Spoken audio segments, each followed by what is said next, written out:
یہ جو جتنی ہماری قدیم تہذیبیں ہیں، سومری تہذیب ہے، بابلی تہذیب ہے، یا خود یونان کی تہذیب ہے، ہمیں وہاں پر بھی شرک کے مظاہر نظر آتے ہیں۔ اب قرآن مجید کو جب ہم پڑھتے ہیں تو شرک کی مذمت اس پس منظر میں ہو رہی ہے کہ ایک خالق موجود ہے، اس خالق کا تعارف تمہیں پیغمبر کرا رہے ہیں، اس کی نسبت سے تم جھوٹ بول رہے ہو، کوئی فرشتوں کو بیٹیاں بنا رہا ہے، کوئی اس کے ساتھ ساجی شریک ٹھہرا رہا ہے کسی کو۔ یہ جو پرانی تہذیبیں ہیں ان کے اندر بھی شرک ہمیں نظر آتا ہے، سورج دیوتا کی پرستش ہو رہی ہے، چاند کو پوجا جا رہا ہے، یا اور اس طرح سے۔ تو وہاں پر تو خدا کا وہ تصور جو الہامی مذہب ہمیں دیتا ہے سرے سے موجود ہی نہیں، نظر ہی نہیں آتا۔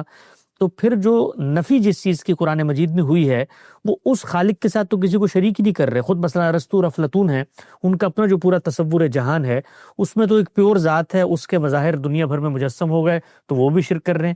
تو جو مین پرابلم تھا مذہب کا وہ تو سرے سے وہاں خدا پر افطرا ہوا ہی نہیں، وہ خدا تو وہاں زیر بحث ہی نہیں ہے جو خدا قرآن مجید میں زیر بحث ہے۔ نہیں، دیکھیے یہ بات تو نہیں کہی جا سکتی۔ اس کی وجہ یہ ہے کہ ہم علم کی تعریف زیادہ سے زیادہ پیچھے لے جائیں تو وہ 4-5 ہزار سال بنتی ہے۔ ٹھیک، اس میں جو چیزیں ہیں ان سے ابتدا نہیں کی جا سکتی۔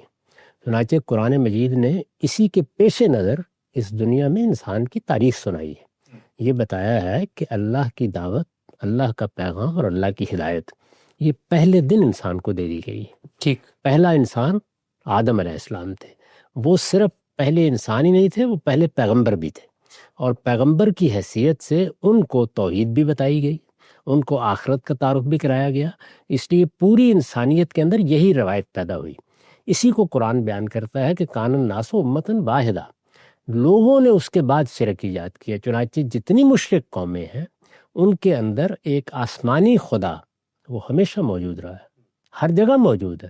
یعنی اس سے نہ ارسطو، نہ افلاطون، نہ بڑے علماء فقہا جو کچھ بھی کسی قوم میں موجود ہیں وہ کسی نہ کسی درجے میں کچھ الفاظ میں اس چیز کو بیان کر رہے ہوتے ہیں۔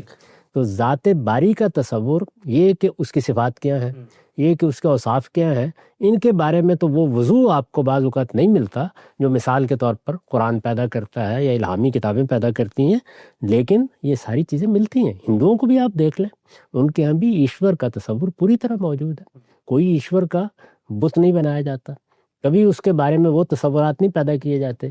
اس کے بعد جو کچھ کہا جا رہا ہے، وہ جو کچھ کہا جا رہا ہے وہ سوال پیدا ہوتا ہے کہ کیسے پیدا ہوا، یہ ہے۔ تو اب ظاہر ہے کہ چونکہ اس کی پیدائش کو ہم نے دیکھا نہیں ہے، اس کی تاریخ ریکارڈ نہیں ہو سکی کیسے پیدا ہو رہا ہے، تو اس وجہ سے جب وہ پیدا ہوا ہے مختلف قوموں میں تو اس کے عوامل کا تجزیہ کیا جاتا ہے، فلسفیانہ سطح پر بھی کیا جاتا ہے، مذہبی فکر میں بھی کیا جاتا ہے۔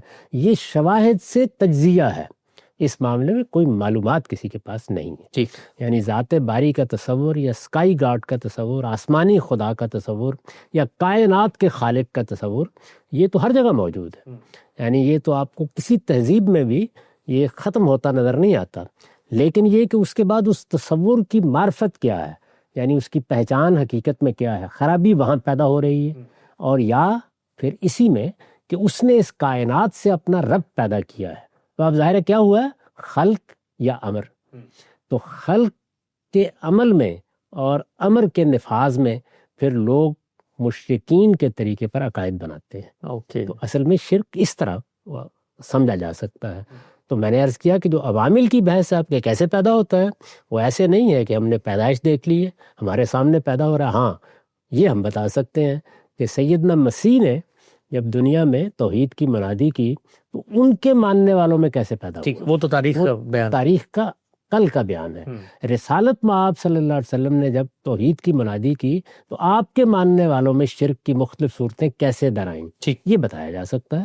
لیکن یہ کہ ان پرانی تہذیبوں میں ظاہر ہے کہ پھر ماضی گم ہو جاتا ہے۔ آپ نہیں بتا سکتے کہ مثال کے طور پر وید ہی کس زمانے کے ہیں، آپ نہیں بتا سکتے کہ یہ جو بیان کیا جا رہا ہے کہ ایشور نے برہما کو اور اسی طرح کے وشنو کو اور شیو کو وجود بخشا، یا یہ اس کے شریک ہوئے، یا اس طریقے سے اس کا ظہور ہوا، دوسرے لفظوں میں کہیے تو یہ کس زمانے میں ہوا۔ تو یہ زمانہ جب تک معلوم نہ ہو، اس کی تاریخ جب تک محفوظ نہ ہو، تو ہم یہ تو نہیں کہہ سکتے کہ ہم نے دیکھ لیا، مشاہدہ کر لیا، پڑھ لیا۔ اس میں جو شواہد پھر دنیا میں پھیلے ہوئے ہوتے ہیں انہی پر قیاس کیا جاتا ہے کہ غالباً یہ ہوا ہوگا، غالباً یہ ہوا ہوگا، غالباً یہ ہوا ہوگا۔